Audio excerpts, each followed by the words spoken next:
cuatro grupos de fármacos. Ellos se caracterizan porque son capaces de bloquear el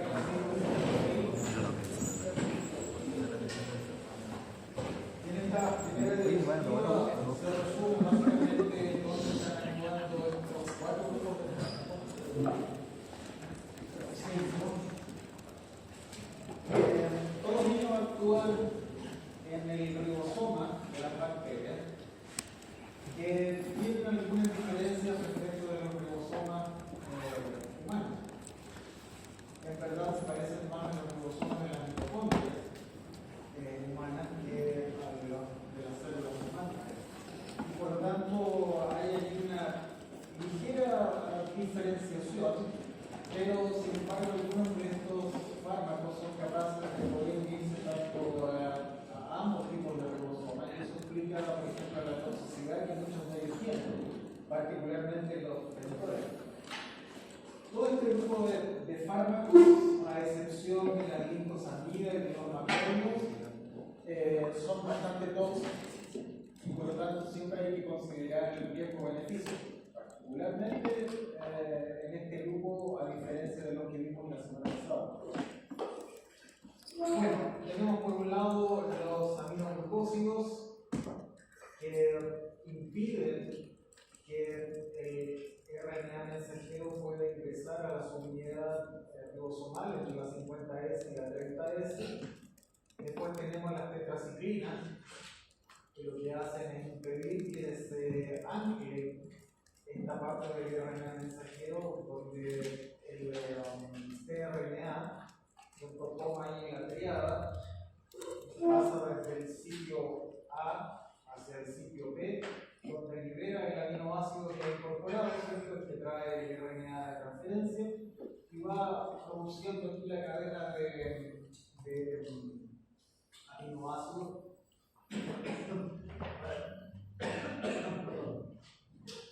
Para conseguir la proteína.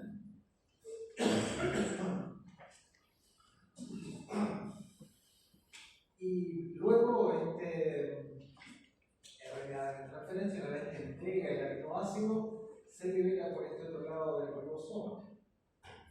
Lo que hacen todos estos antibióticos es bloquear en distintos sitios esta acción, y por lo tanto hay algunos que son específicos de la subunidad 30S y otros que son específicos de la subunidad 50S. Ahora bien, las tetraciclinas lo que están haciendo es impedir, ¿cierto?, este RNA de transferencia que se une al sitio A. Los fencoles impiden que se pueda movilizar este mRNA desde el sitio A hacia el sitio B. Las glicosamidas bloquean estos sitios que son equivalentes tanto para el macrólido como para el fencol. En definitiva, todo lo que están haciendo es impedir que esta cadena de péptidos pueda reducirse. Ahora, cuando impiden directamente que el RNA mensajero se pueda unir al ribosoma, entonces estos tienden a actuar como un bactericida más que un bactericida. Sin embargo, aquellos que actúan acá, impidiendo la translocación desde el sitio A al sitio B del ribosoma, tienden a actuar más bien como un bacteriostático más que un bactericida. Y esto fundamentalmente porque las primeras proteínas que se están formando siguen funcionando, siguen estando allí, pero eventualmente se va a truncar la producción de las futuras nuevas proteínas. Y estas proteínas tienden a estar en producción en cierto momento. Me había perdido. ¿Cuándo empezaron a estar como bactericidas? O sea, lo que no era bactericida. Eso es bacteriostático. Eso, ¿cuándo empezaron a estar como más como bacteriostático que como bactericida? A ver, me remonto un poco más atrás en la historia. La síntesis de proteínas no ocurre en todos los momentos, sino que ocurre en ciertos momentos del ciclo celular. Por lo tanto, las proteínas que ya se crearon o que están en proceso de creación van a seguir continuando su proceso hasta terminarlo, y el antibiótico lo que va a hacer es que va a impedir que esta proteína pueda llegar a un feliz interna, ¿cierto? A una estructura normal y funcional. Por lo tanto, estos tienden a actuar, estos antibióticos, tienden a actuar más como un bacteriostático que un bactericida. En cambio, cuando están actuando acá, impiden que el RNA de mensajero pueda unirse, simplemente truncan la cadena de réplica y por lo tanto no se sintetiza la proteína. Y en esas circunstancias tienden a actuar más como un bactericida que un bacteriostático. Pero esa propiedad, recuerden que siempre es variable dependiendo de la concentración, del tiempo de exposición y todo eso, por lo tanto uno puede modificar. Bien, entonces vamos a revisar estos 5 grupos de fármacos. Y los primeros que vamos a ver son los aminoglucósidos. Y acá tenemos fármacos que tienden a terminar en lisina. Son todos fármacos que fueron extraídos de hongos, son toxinas de hongos, y fueron modificadas de distintas maneras. La gentamicina, tobramicina, amikacina, etcétera, etcétera, etcétera. El original es la streptomicina, que es la que se muestra aquí en como su diagrama, ¿cierto? Su estructura molecular. La streptomicina, en estricto rigor, no es un aminoglucósido, sino que es un aminociclitol. Y el aminociclitol se caracteriza porque es un alcohol cíclico que está rodeado de azúcares con grupos aminos. Y eso constituye, toda esa molécula constituye el aminociclitol, que es la streptomicina. Ahora, todos estos otros fármacos que están acá, lo que tienen son distintas azúcares que se van uniendo en estos hidroxilos, en estas otras azúcares, y forman una molécula más grande. Y por eso reciben el nombre de aminoglucósidos, porque están llenos de azúcar. Y esas azúcares, bueno, son las que, junto con el aminociclitol, van a transformarse en el farmacóforo y por lo tanto van a producir su acción bactericida o bacteriostática. Dicho ello, entonces el mecanismo de acción que tienen los aminoglucósidos ocurre en 2 fases.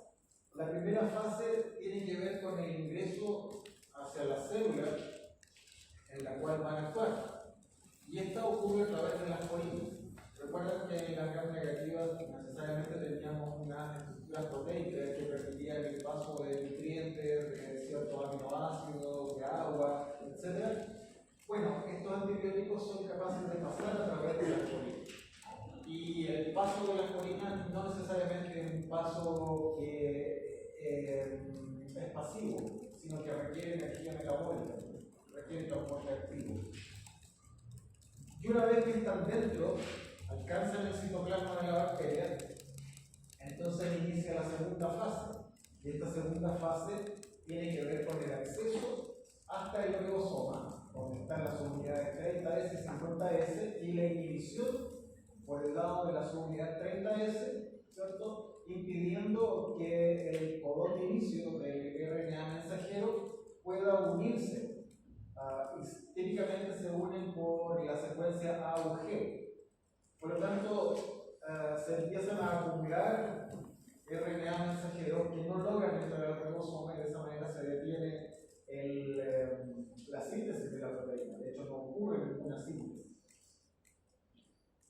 Y esta fase también es una fase dependiente de energía, y eso ya nos está diciendo de alguna manera que los anaeróbicos, aquellos microorganismos que dependen que son independientes del oxígeno y por lo tanto no generan quema de ATP vía oxígeno, no son sensibles a este tipo de antibióticos, porque requieren entonces este antibiótico que haya procesos metabólicos energéticos con quema de oxígeno y formación y quema de ATP para poder ejercer su acción.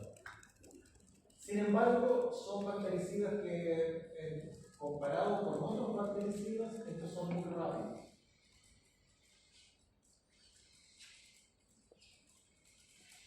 El espectro de acción de los aminoglucósidos son todos los bacilos gram negativos aeróbicos, y como les mencionaba, carecen de actividad sobre los anaeróbicos porque requieren esta energía metabólica a través de la quema de oxígeno. y tienen una acción más bien limitada sobre los gram positivos. Eso no significa que no tengan actividad, sino que tienen más bien, están orientadas, como se muestra aquí en el lado derecho de la diapositiva, sobre algunos enterococcus y varios estafilococcus. Pero es una indicación que es muy puntual y muy característica para determinado tipo de germen. En cambio, el espectro de los gram negativos es mucho más amplio. Ahí hay una lista de algunas de las bacterias que son sensibles a estos aminoglucósidos, con distintas variaciones de sensibilidad dependiendo del antibiótico propiamente tal, que pertenece a este grupo. Y en estos casos, cuando utilizamos los aminoglucósidos, tanto para los gram negativos, que pueden haber desarrollado resistencia, o incluso en las gram positivas que son sensibles, pero ligeramente sensibles, y tenemos otros antibióticos que son mucho mejor para orientarlos sobre este tipo de bacterias, podemos convertir el aminoglucósido en un bactericida bastante interesante desde el punto de vista clínico, si lo asociamos a penicilina o vancomicina. Ahora, ¿cuál es la lógica de esto? Que si ustedes recuerdan, la penicilina y la vancomicina son antibióticos que destruyen la pared celular. Y al destruir la pared celular, permiten un mejor acceso del antibiótico aminoglucósido hacia el interior de la célula. O sea, en el fondo, al agregar la penicilina o la vancomicina, estamos saltándonos la primera fase del ingreso del aminoglucósido y permite un rápido acceso en grandes concentraciones hacia el ribosoma. Y por eso entonces mejora todo su efecto de acción. Las reacciones adversas son dosis dependientes, pero incluso en las dosis terapéuticas más bajas producen efectos que son bastante deleterios. Hay tres que son las más importantes de todas. La ototoxicidad, que tiene una frecuencia relativamente baja comparada con la nefrotoxicidad, se puede llegar a manifestar hasta el 5% de los pacientes, la ototoxicidad, y esto se produce porque los aminoglucósidos tienden a acumularse en la perilinfa, en el oído interno, y eso concentra la cantidad de aminoglucósidos varias veces respecto de la concentración que tienen en el plasma. Entonces, en el plasma uno tiene concentraciones terapéuticamente útiles, pero en la perilinfa esas concentraciones alcanzan niveles tóxicos. Por eso que hablamos de toxicidad, más que de una reacción adversa, porque la concentración, particularmente en ese sitio, es demasiado alta, tiene una distribución preferencial. Y eso lleva entonces a la restricción de todo el oído interno y parte también del nervio vestibular.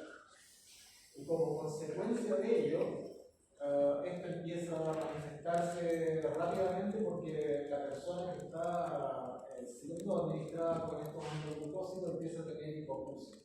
Y esa hipoacusia es irreversible y puede ser unilateral o bilateral. Concentraciones altas, periodos de administración prolongados pueden producir sordera absoluta.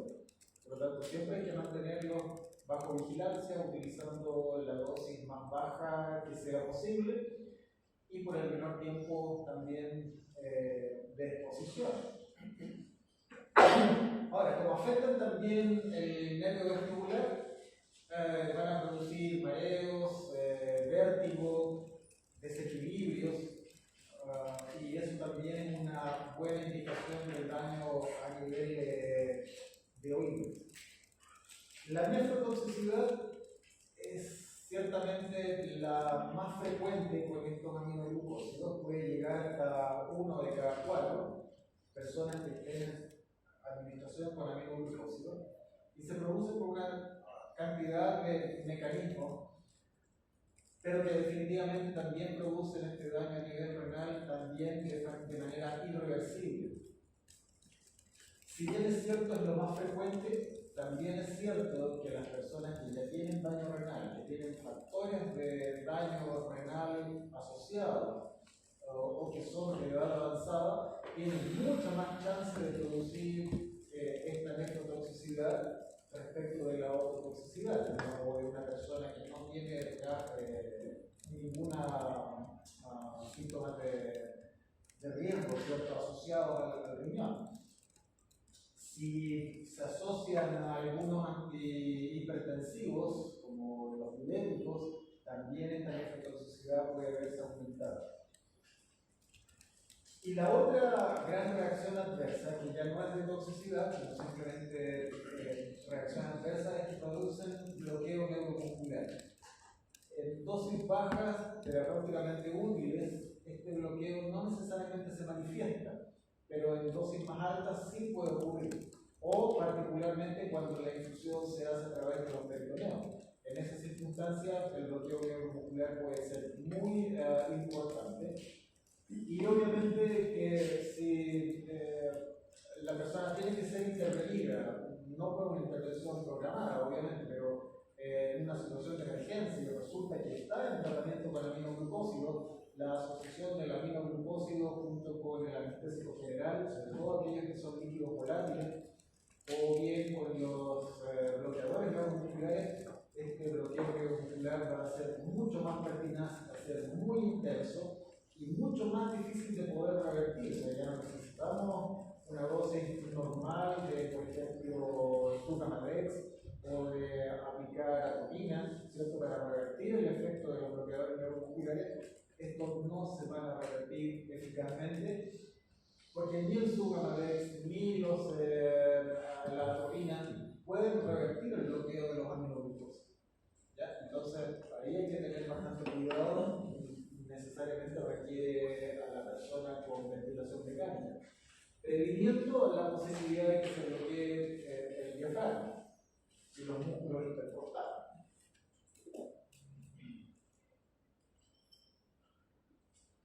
Otro grupo. ¿Sí? Los aminoglucósidos cuando se juntan con penicilina o enzimas no puede hacer reacción, pero frente a anaeróbicos.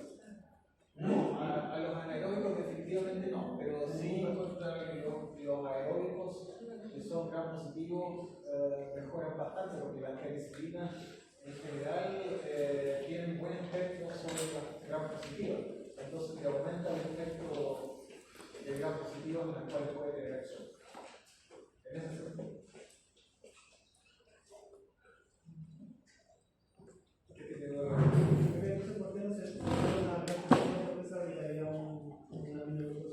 ¿Y por qué no la penicilina? Porque a veces estas bacterias no necesariamente responden bien a una penicilina, pueden tener cierto grado de resistencia. Y incluso pueden tener resistencia a penicilinas que están asociadas a aquellos fármacos que se usan como antibióticos. Y se usa el aminoglucósido porque tiene buen acceso hacia el sistema nervioso central. Entonces, dependiendo del tipo de infección que sea, puede generar sinergia. Te resulta mejor la combinación de la penicilina con el aminoglucósido para determinados tipos de infecciones bacterianas que usar cada uno de los antibióticos por sí solo. Las infecciones son diversas, habría que empezar a indicarlas una por una para ver cuál es la condición en la cual se presta. Pero normalmente estas asociaciones se usan en instituciones puntuales. Acuérdense que una de las cosas que siempre tenemos que tener en mente al aplicar antibióticos es evitar la resistencia bacteriana. Por lo tanto, cuando estamos trabajando con una cepa que tiene resistencia bacteriana a un antibiótico, pero no tiene resistencia al segundo antibiótico, entonces este segundo antibiótico tenemos que usarlo con la mayor cautela posible para no generar resistencia a este antibiótico. Por lo tanto, usamos otros antibióticos que a pesar de que pueden tener cierto nivel de resistencia, podemos emplear trucos, por ejemplo, como en el caso de la penicilina, de usar estos otros fármacos asociados con el antibeta-lactamasa, que nos mejora el efecto y nos ayuda a no tener la resistencia, a generar resistencia al antibiótico secundario.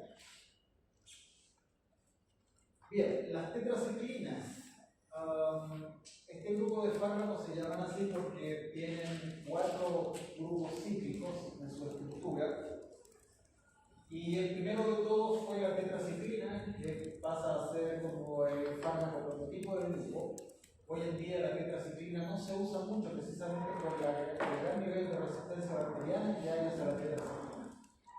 Sin embargo, hay mucho menos resistencia bacteriana a estos fármacos que están acá, que son los más nuevos. La doxiciclina, la aminociclina y la tegiciclina. Su mecanismo de acción es unirse también a la subunidad 30S del ribosoma, pero lo hacen en el sector A, no lo hacen aquí en la entrada del codón, sino que donde se une el RNA de transferencia. Se unen en este lugar las tetraciclinas y entonces el RNA de transferencia no se puede unir, no puede presentar el aminoácido y por lo tanto no se elonga la cadena. Y por esa acción, entonces son bacteriostáticos, porque una vez que está unido, ¿cierto?, el RNA de transferencia, la proteína puede seguir formándose. Bueno, su efecto de acción son las gram positivas y gram negativas, son bastante de amplio espectro en ese sentido, y también sobre algunos microorganismos intracelulares. Hay muchas de estas bacterias, como la micoplasma, que son bacterias que infectan bacterias o infectan otras células somáticas, porque micoplasmas son bacterias muy pequeñas. Ya estos se les denominan microorganismos intracelulares y que producen infecciones que son de bastante difícil erradicación por la dificultad que implica llegar al interior celular. Diversamente analizamos que la distribución era muy compleja cuando tenemos que llegar al interior de una célula. Por lo tanto, en estos casos, las tetraciclinas son una de las opciones para tratar estos microorganismos intracelulares. Aquí hay una selección de los gérmenes que son gram positivos sobre los cuales tiene acción las tetraciclinas y de los gram negativos y de algunos micoplasmas, incluyendo el micoplasma que produce la tuberculosis y también las clamidias. Básicamente están orientados hacia algunas enfermedades de transmisión sexual, pero también para algunas otras enfermedades, de infecciones que ocurren en el sistema nervioso central y en el sistema respiratorio que no responden a los fármacos de primera selección. Son bastante tóxicos también. Sus reacciones adversas, las molestias gastrointestinales son bastante recurrentes y con una frecuencia bastante alta. Y en el caso de administrar tetraciclina en menores de 18 años, tiene la dificultad de que se distribuyen ampliamente hacia el tejido óseo y sobre todo también hacia el cartílago. Por lo tanto, van a afectar el cartílago de crecimiento y eso puede producir detención del crecimiento. Es algo que está bien documentado. Pero últimamente, digamos que en los últimos 5 años ha aparecido cierto nivel de evidencia que muestra que tratamientos cortos con tetraciclina en niños que están en crecimiento pueden revertir y pueden continuar con su crecimiento de manera relativamente normal para lo que se esperaría para la edad que tienen. Sin embargo, sigue siendo un elemento que debe ser considerado. Ahora, también en los dientes produce esa tinción amarilla, que si bien es cierto se puede blanquear con agua oxigenada, un procedimiento muy simple que hace el odontólogo, pero más allá de lo cosmético, el problema es que debilita el esmalte dental. Y esto ocurre en la dentición final. Por lo tanto, los niños que tienen dientes de leche se les van a poner amarillos sus dientes, pero sus dientes definitivos van a venir con un esmalte muy débil y por lo tanto van a ser muy propensos a todo tipo de caries. Por lo tanto, es otra de las razones por las cuales los niños debiesen ser evaluados si se puede o no administrar una tetraciclina. Otra de las características que tienen es como impiden la elongación de la formación de las proteínas, se acumulan aminoácidos y eso hace entonces que se eleve el nitrógeno ureico y es particularmente importante en todas las personas que tienen insuficiencia renal. Y si una penicilina intramuscular es dolorosa, la administración intramuscular de la tetraciclina redefine el concepto de dolor. Por lo tanto, no debiera administrarse por vía intramuscular, salvo que sea estrictamente necesario. Para eso hay varias presentaciones que son de tetraciclinas orales o para administración intravenosa, que evita el sufrimiento asociado a esta administración intramuscular. Profe, ¿y la tetraciclina oral intensifica estos síntomas de descalcificación dental? La verdad es que la tetraciclina es por distribución, así que es independiente de cuál sea la ruta y la vía de administración. La dificultad quizá mayor que puede existir en la vía oral es que tiene que ser administrada solo con agua, jamás con sustancias quelantes. Y eso porque forma precipitado, entonces el antibiótico no se va a absorber. Debería estar además alejado de las comidas, menos de 3 horas, para que el estómago esté vacío en el momento en que se hace la administración oral de la tetraciclina, lo cual a su vez trae todos los problemas asociados a la molestia gastrointestinal. Aumenta por tener el estómago vacío, entonces la acción de la tetraciclina es mayor. Por lo tanto, por ejemplo, la leche, así como eso, produce un quelato. Las sales de fruta, que son ricas en magnesio, también va a producir quelato de la tetraciclina. También hay que evitarlo. Ahora, en el caso del magnesio, podría tener un efecto en términos de la reabsorción a nivel tubular, porque el magnesio se excreta por vía renal y por lo tanto la reabsorción de la tetraciclina a nivel renal podría quedarse y disminuir, podría aumentar, disminuir su vía de eliminación. Solo por la eliminación del magnesio. Los fenicoles, este es un grupo de fármacos que está dejando la terapéutica por sus altos niveles de toxicidad.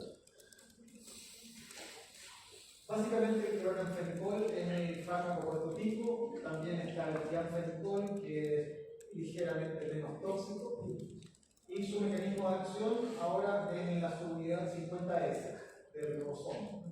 Y básicamente lo que hace es una acción muy similar al que veremos de la tetraciclina, que impide que el RNA de transferencia pueda unirse, pueda pasar desde el sitio A al sitio B, que es donde va uniendo los aminoácidos para formar la cadena peptídica.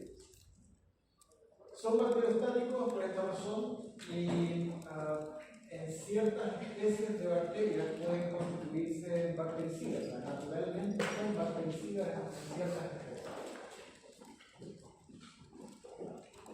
Se consideran antibióticos de alto espectro, tienen acción, si ustedes se fijan, bastante parecido al de las tetraciclinas, con la excepción de que los fenicoles son activos sobre los anaerobios.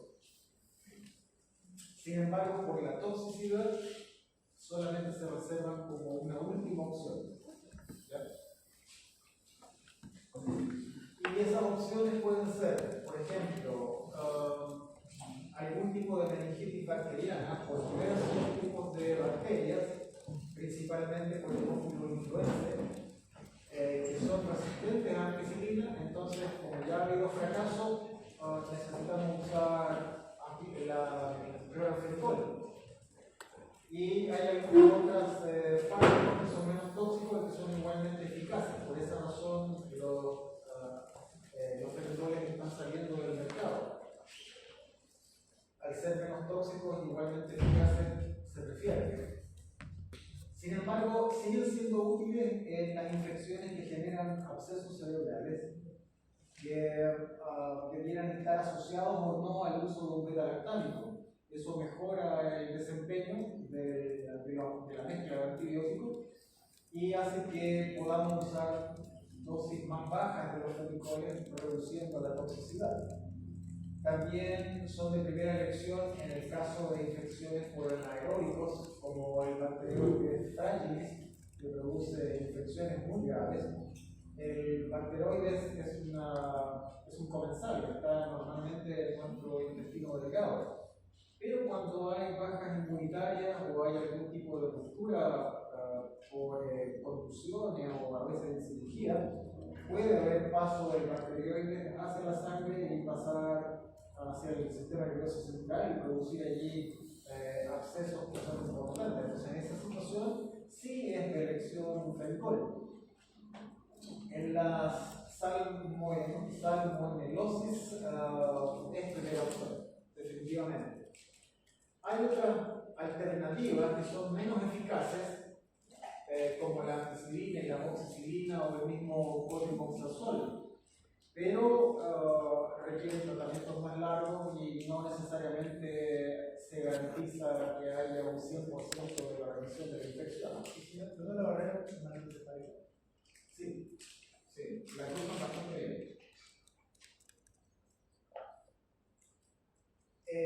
Sus reacciones adversas es la toxicidad hematológica, que puede ser de dos tipos. Hay una que es dosis dependiente y que produce simplemente anemia, leucopenia o trombocitopenia, que es reversible.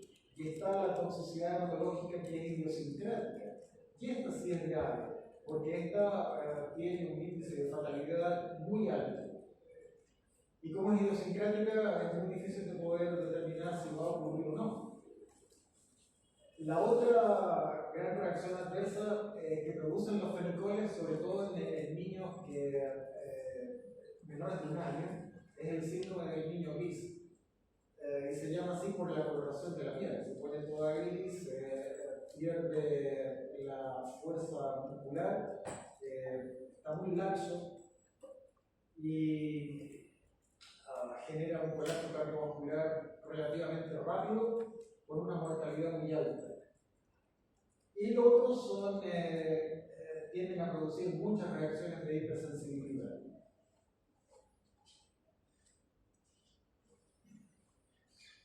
Ahora, este otro grupo, las licosamidas, dentro de todos estos que ya hemos visto son más o menos tóxicos, estos tienen una toxicidad bastante aceptable, en términos de que su beneficio supera con creces la toxicidad que podrían eventualmente tener.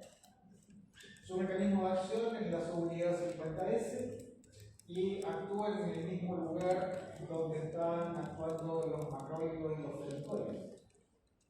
Dicho sea de paso, no se los mencioné, dado que estos fármacos actúan o en la subunidad 30S o en la subunidad 50S, no tiene ningún sentido asociar estos fármacos. O sea, jamás haríamos una unión de una asociación entre licosamidas con un macrólido, porque están actuando en el mismo lugar.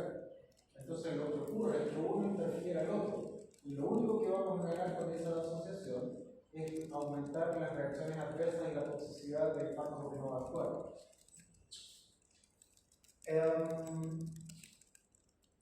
Bueno, como actúa en ese lugar, ocurre nuevamente lo mismo, interfiere en la transferencia del aminoácido.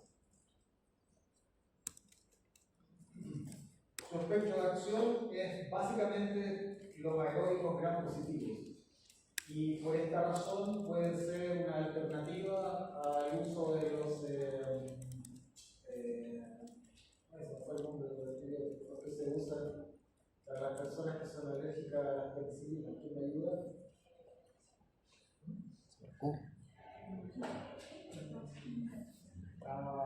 ¿Antihistamínico? Se me olvidó, ya no me acuerdo. Por lo tanto, las licosamidas, si la infección es por gram positivo, si la persona es alérgica a la penicilina, podemos utilizar una licosamida. También tienen acción sobre los anaeróbicos, gram positivos y negativos. Por lo tanto, es una buena opción donde la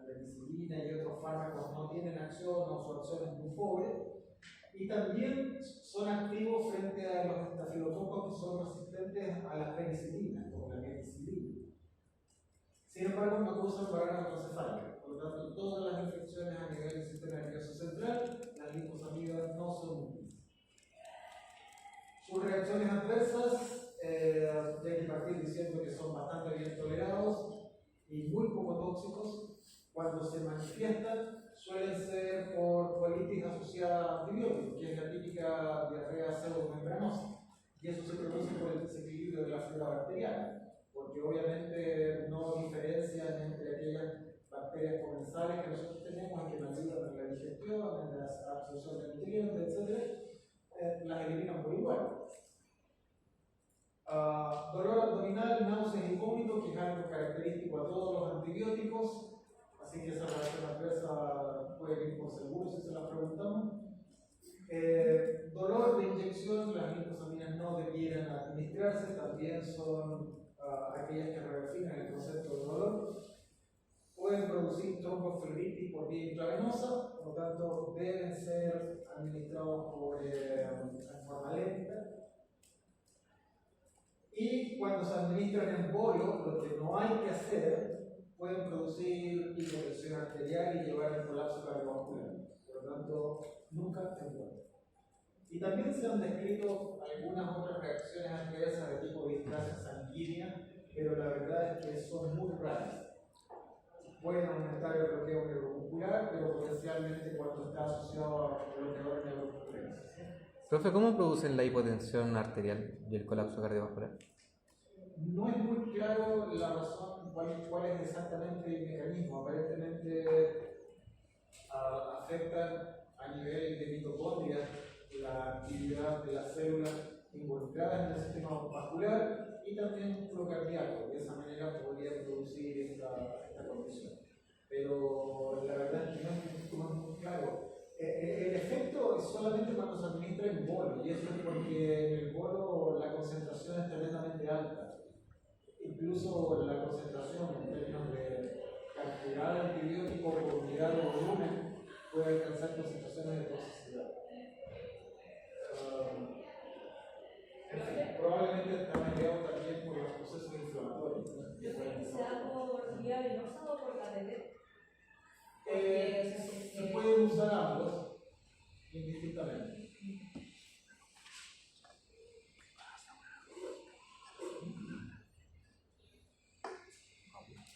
Y los macrólidos. Hay 3 familias de macrólidos que están determinadas por el número de átomos que tiene el anillo lactónico, 14, 15 o 16.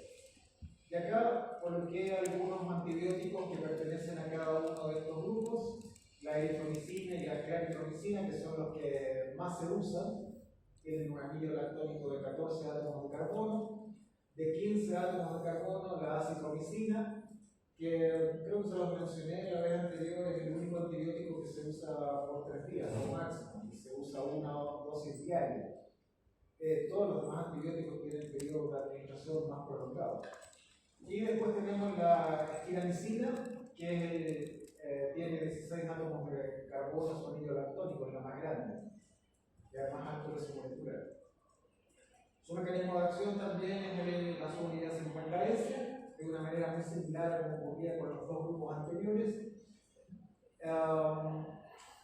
En el caso de los de 14 y 15 átomos de carbono, están bloqueando la transpeptidasa, o sea, la que permite el paso hacia el sitio A al sitio B, y los de 16 átomos de carbono bloquean a este nivel del sitio A. Son bacteriostáticos en la mayoría de las especies en las cuales son sensibles a los macrólidos, pero en algunas otras bacterias pueden ser bactericidas, naturalmente bactericidas. Ahora, donde son bacteriostáticos, el truco es aumentar la concentración entre 2 y 4 veces la concentración mínima inhibitoria. Acuérdense, la concentración mínima inhibitoria era la concentración que lo definía como bacteriostático. Si nosotros duplicamos o cuadruplicamos esa concentración, entonces se transforma en bactericida. Y normalmente las dosis que se emplean en clínica. Su espectro de acción es bastante amplio, gram positivos, sobre todo sobre el estreptococcus pneumonidae, y también otros estreptococos como el Diógenes y el Agalactus. También tienen acción sobre algunos bacilos gram positivos y sobre los anaeróbicos, pero de la flora bucal. Por eso que se utilizan mucho en todo tipo de infecciones de la zona bucal y faríngea. Ahora, sobre este tipo de infecciones que están dadas por estos gérmenes, la acitromicina es de elección porque es la más eficaz y no tiene desarrollado todavía resistencia. Como segunda opción podría ser la eritromicina, que tiene igual eficacia sobre estos gérmenes que la claritromicina.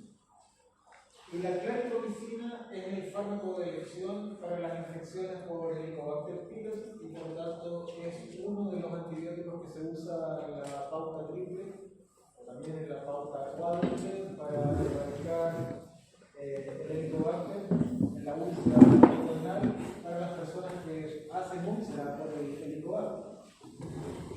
Sus reacciones adversas, dolor abdominal. Eso es lo más característico porque todos los macrólidos, sin excepción, son capaces de estimular los receptores de motilina y por lo tanto aumentan la amplitud de las contracciones intestinales y la velocidad de tránsito intestinal.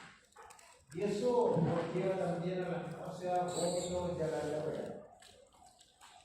Por vía intravenosa producen tromboflebitis, por lo tanto, administración lenta, diluido, esa es la forma de administrarlo. También produce mucho dolor si se administra por vía intramuscular y por esa razón no se administra por esa vía. Y cuando los tratamientos son crónicos, hablamos de varias semanas de administración, entonces sí puede producir hepatotoxicidad. Tratamientos usuales, la hepatotoxicidad no ocurre. Bien, y finalmente esta diapositiva de resumen, porque sé que es complejo y si ustedes han leído el capítulo del libro van a encontrar que la complejidad puede ser un poco mayor, porque en el libro se explayan cuál infección es por tal o cual germen aquí y allá, y al final cuando uno trata de hacer el resumen, la confusión es grande. Entonces, solamente con el espíritu de poder ordenar un poco la idea, sin que esto sea una receta, les voy a mostrar cuáles son más o menos las indicaciones y lo más característico de cada uno de esos 5 grupos de fármacos. En el caso de la tetraciclina, hay que recordar que son antibióticos de muy amplio espectro. Básicamente se indican en las enfermedades de transmisión sexual y otras infecciones que son complejas y que pueden ser graves.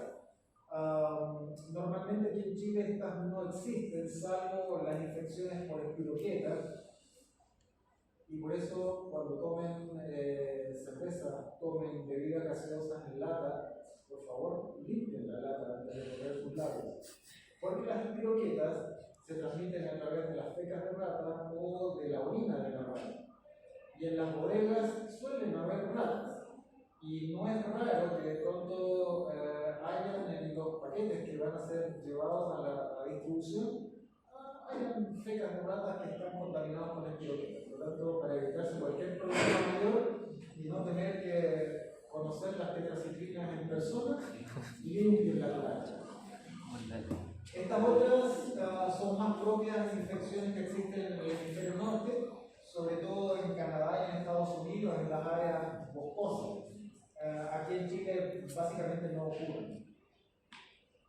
También se usan en algunas infecciones respiratorias y de la piel que han sido resistentes a los antibióticos de primera elección, por lo tanto, tetraciclinas en estas condiciones son de segunda o tercera opción, cuando ha habido fracaso con los otros tipos de antibióticos. Y particularmente aquellas infecciones de la piel que son resistentes a la meticilina. Los macrólidos están orientados básicamente a las enfermedades respiratorias. tienen muy buen espectro sobre ellos y también sobre las neumonías que son extrahospitalarias. En el fondo, neumonías de la comunidad. Son muy bien tolerados, basta generalmente 1 o 2 dosis al día,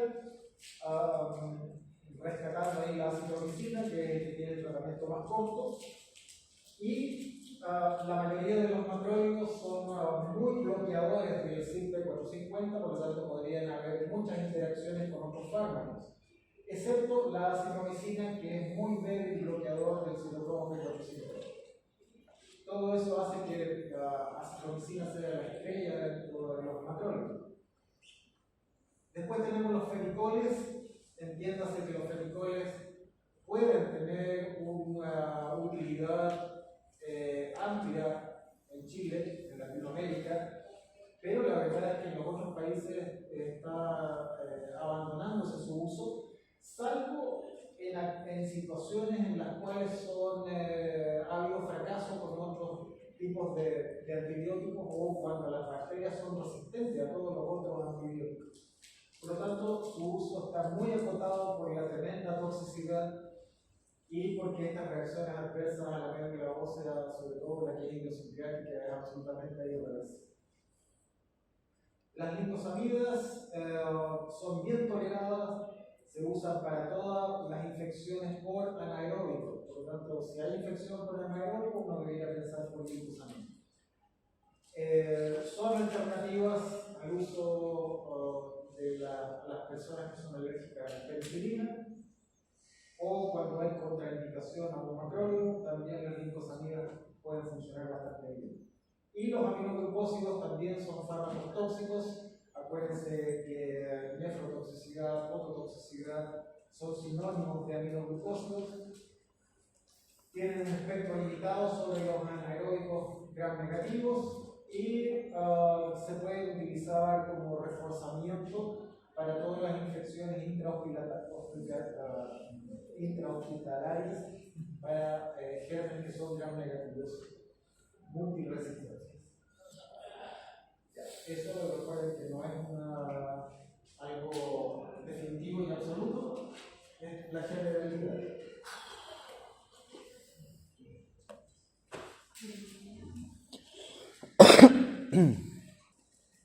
Este grupo es un grupo pequeño, tiene indicaciones bien acotadas, quinolonas, sus familias y otros fármacos que en verdad se conocen también como antipolares.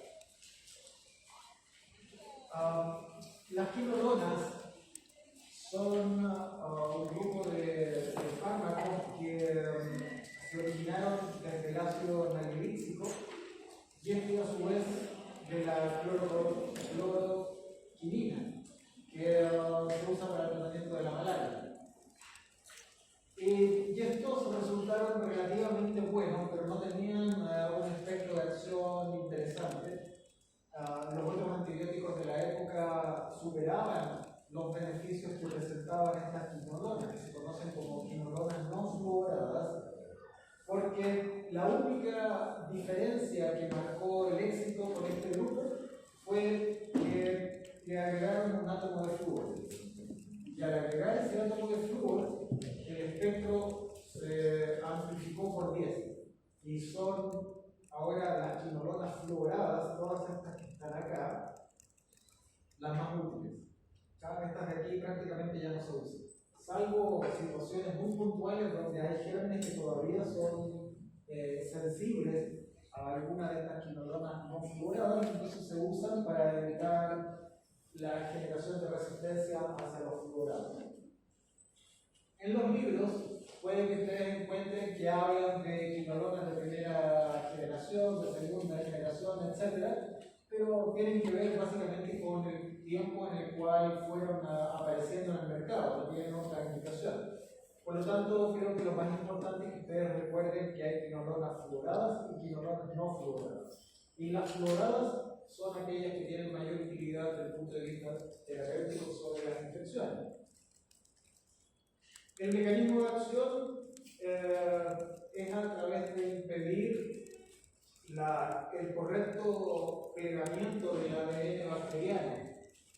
Y esto ocurre porque las quinolonas primero tienen que tener acceso a través de las porinas y una vez que llegan al citoplasma migran por difusión hacia el núcleo de las bacterias, aquellas que tienen núcleo, las que tienen simplemente zona nuclear en el citoplasma, y se unen a esta proteína que se denomina girasa, que en el caso de las girasas bacterianas tienen 4 subunidades. Las girasas de las células humanas tienen solamente 2 subunidades, excepto la mitocondria que tiene 4.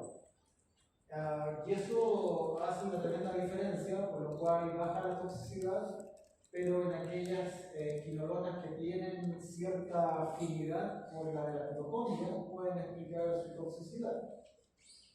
Ahora, en dosis bajas su acción es sobre la girasa, pero en dosis un poco más altas, todavía dentro del rango terapéutico, pueden bloquear también la topoisomerasa. Y estas dos enzimas son las que actúan permitiendo el enrollamiento de la fibra del ADN.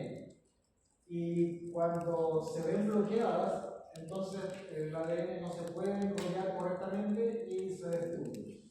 Y eso lleva entonces a que haya una inhibición de la síntesis del ADN y fragmentación cromosómica. Y todo eso va a llevar entonces a la muerte celular. Son por lo tanto agentes bactericidas y como dije, la mayor actividad la presentan las quinolonas fluoradas y pueden mejorar su capacidad cuando son incluidos como asociación a otros fármacos que tienen menor capacidad bactericida. El espectro de acción, en el caso de las no fluoradas, son básicamente las gram negativas.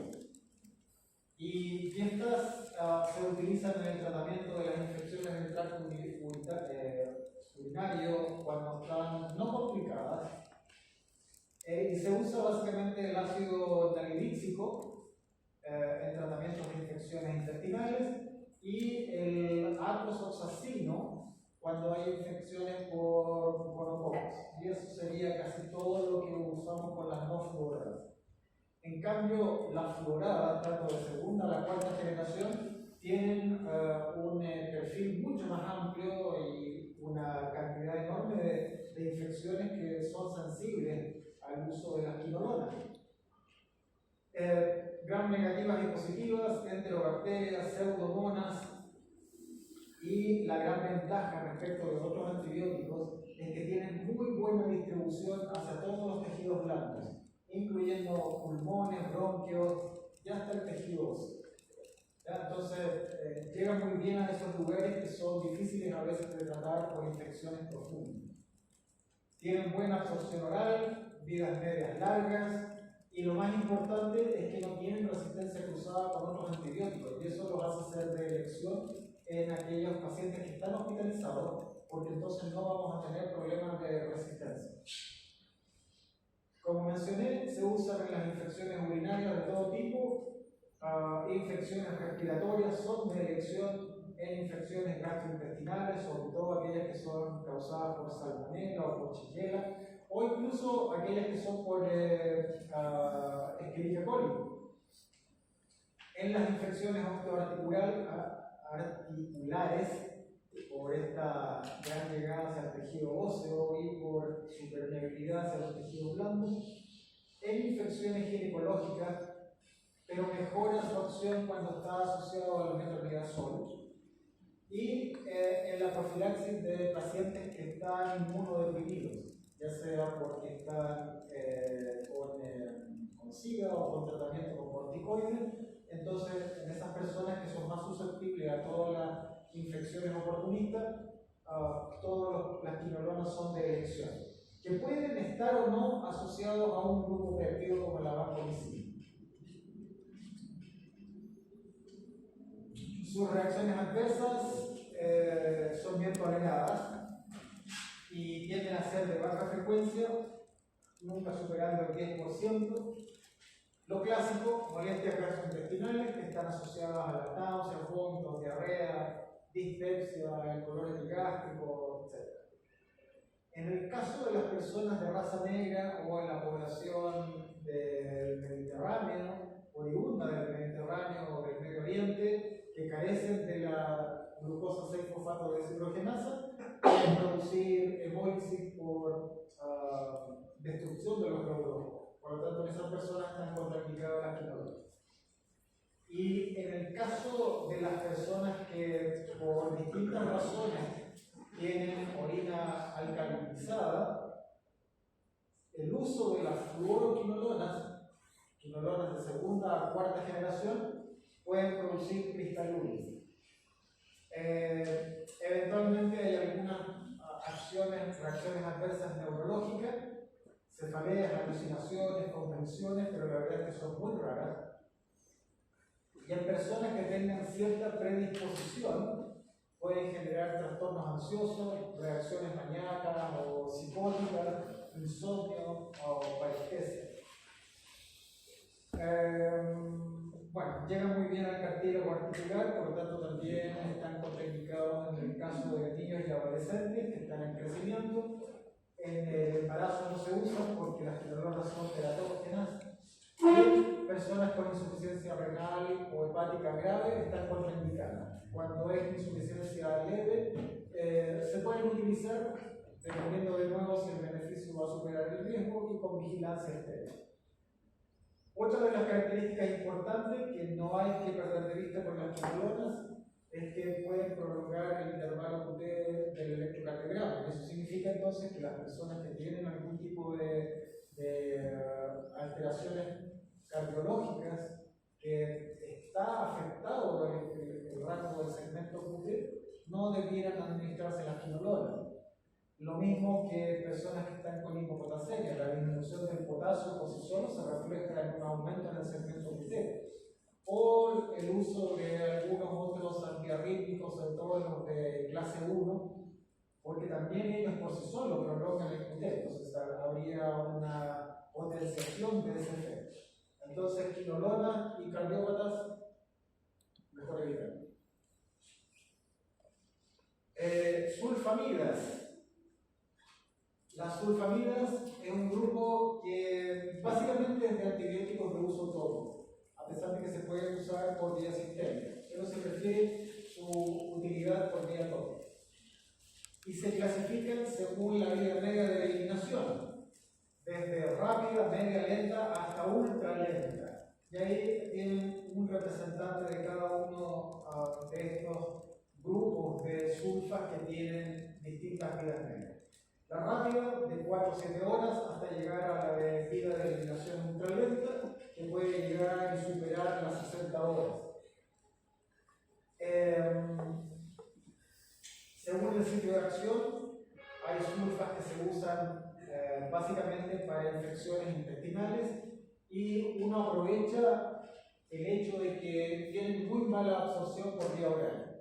Por lo tanto, pasa a ser de acción tópica, porque está en el exterior, ¿cierto? Y ahí se utiliza la succinil sulfadiazol. Y sobre la piel, básicamente la sulfadiazina argéntica y el sulfamilón, que se utilizan a modo profiláctico para evitar cualquier infección en personas que tienen quemaduras extensas en la piel. El mecanismo de acción en sí es simple. Y lo que hacen es evitar que se forme el ácido fólico. Y en ese sentido son bacteriostáticas. Las sulfamidas tienen una estructura que es muy similar a la del ácido paraminobenzoico. Y este ácido, junto con la peritidina, son los precursores del ácido fólico.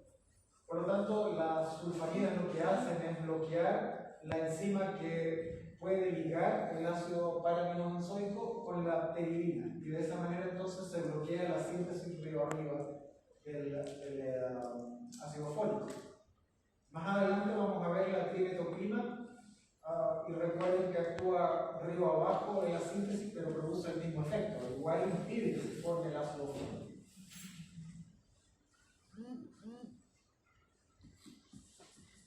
Son activas sobre las gram negativas y las gram positivas, Y las bacterias que tienen mayor sensibilidad son las clamidias, los streptococcus y algunos hemófilos, también nocardia. Y pueden ser indicadas en el caso de algunas infecciones urinarias no complicadas, particularmente aquellas donde la infección está por el nocardia asteroides. Sus reacciones adversas: tromboflebitis por vía intravenosa, irritación local en caso de administración intramuscular. Por ello, debiera preferirse la vía oral cuando no vamos a usarlo por vía tópica.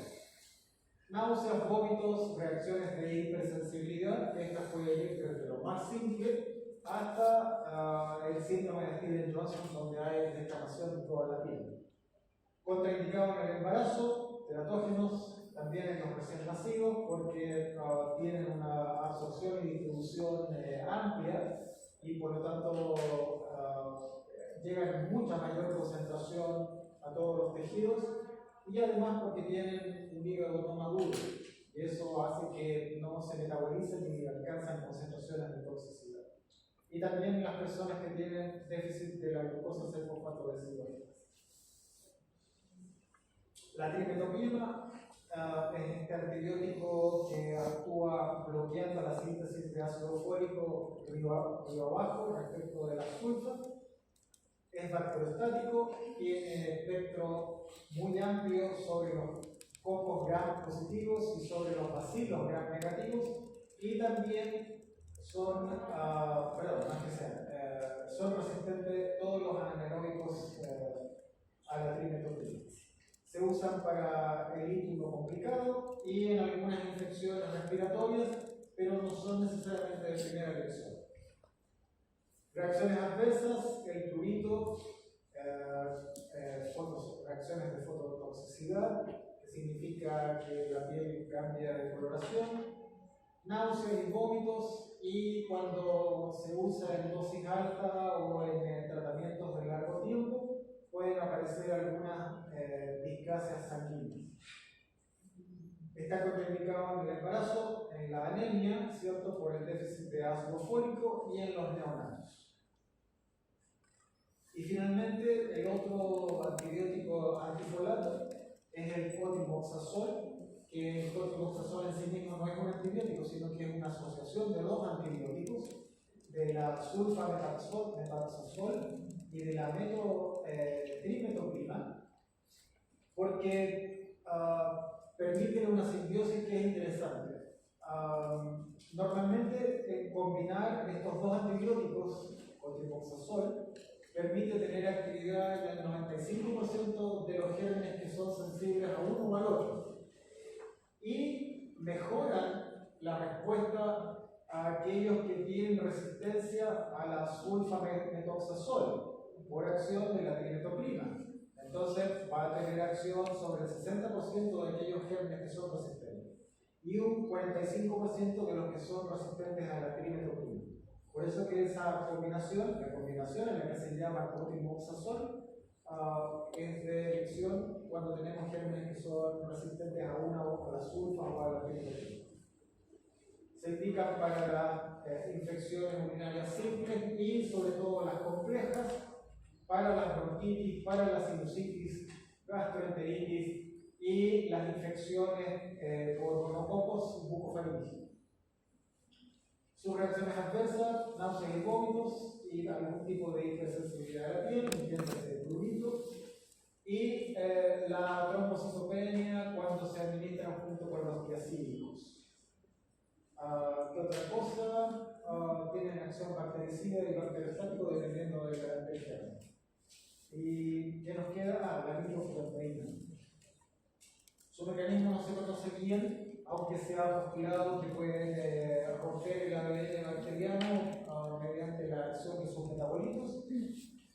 A bajas concentraciones, y eso es lo que quise poner con ese símbolo, a bajas concentraciones actúan como bacteriostático, y si la concentración es alta, actúa como bactericida, siempre y cuando el pH en la zona de infección sea ácido.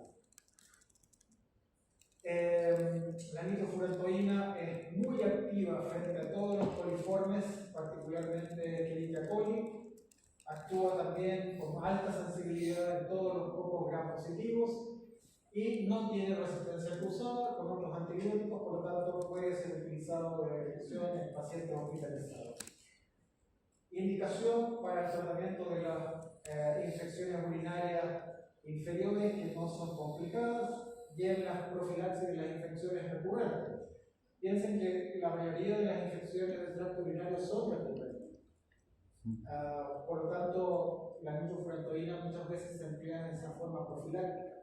Ahora, dadas las reacciones adversas que aparecen allí, uno podría cuestionarse que en el caso, sobre todo en el caso de las mujeres que tienen infecciones urinarias recurrentes, pueden utilizar Bacillium macrocarpón. Ese no es un fármaco, es el arándano. El arándano, todo, desde la fruta del arándano, las bebidas en base a arándano, contienen unos polifenoles que bloquean el factor de adhesión de las bacterias. Entonces, la bacteria puede tener una concentración muy alta en el tracto urinario, pero no logran adherirse al epitelio y por lo tanto no hacen la infección. Ahora, eso significa que tienen que consumir arándanos de manera continua, 3 a 4 veces por semana, pero yo creo que una mermelada de arándano o comer arándano en un tutti frutti no le hace mal a nadie. Reacción adversa no tiene. Así que es una opción a no tener que usar nitrofurantoína en forma profiláctica, porque las reacciones adversas no son tan simples. Otros fármacos que pertenecen a este grupo es la furosemide y la buprofurazona, que tienen indicaciones muy parecidas a la nitrofurantoína. Y con eso terminamos. Recuerden, el lunes no tenemos actividad, pasamos hasta el jueves. Y el jueves tenemos, si mal no recuerdo,